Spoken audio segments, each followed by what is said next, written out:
नमस्कार, मी चित्रा Mahure. Food mania 24/7 या माझ्या चॅनलवर मी तुम्हा सर्वांचे खूप खूप स्वागत करते.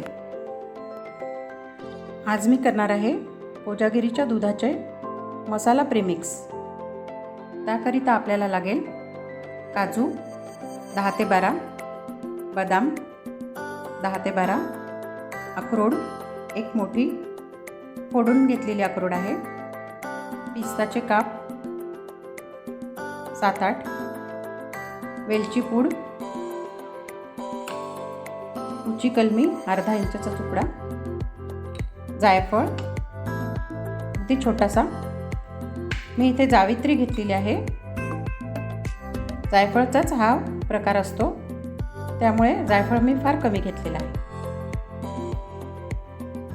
साखर 2 मोठे चमचे आणि मिल्क पावडर. पिस्ताचे काप सजवण्याकरिता 1 ते 1.5 मिनिट आपल्याला याला ड्राय रोस्ट करून घ्यायचं आहे. तर मिक्सरच्या भांड्यामध्ये आपल्याला ह्या सर्व वस्तू टाकायच्या आहे. आपल्याला टाकायचं आहे मिल्क पावडर. अशा प्रकारे सर्व वस्तू टाकून आपल्याला मिक्सर पल्स मोडवर फिरवून घ्यायचा आहे. अशा प्रकारे हा मसाला तयार झालेला आहे, मसाला प्रीमिक्स. अर्धा लिटर दुधाला मी इथे आटवण्याकरिता ठेवला आहे. दुधाला उकळी आल्यानंतर आणि थोडंसं आटल्यानंतर आपण यामध्ये घालणार आहे प्रीमिक्स.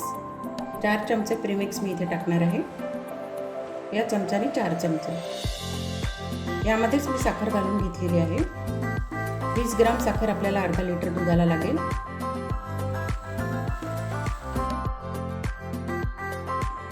अशा प्रकारे मसाला टाकल्यानंतर दूध दाटसर होतं आणि असं इन्स्टंट मसाला प्रीमिक्स वापरून आपण कोजागिरीचं दूध करू शकतो. मी इथे 20 ग्राम साखर घेतली आहे, पण मिल्क पावडरसुद्धा गोड असतं. आपापल्या चवीनुसार साखर घ्यावी. आणि 2 चुटकी हळद टाकली आहे मी चवीकरिता आणि कलर येण्याकरिता. आणि केसर टाकलं आहे नंतर सजवण्याकरिता आणि चवीकरिता सुद्धा आहे. आणि उरलेलं प्रीमिक्स आपल्याला हवाबंद डब्यामध्ये भरून ठेवायचं आहे.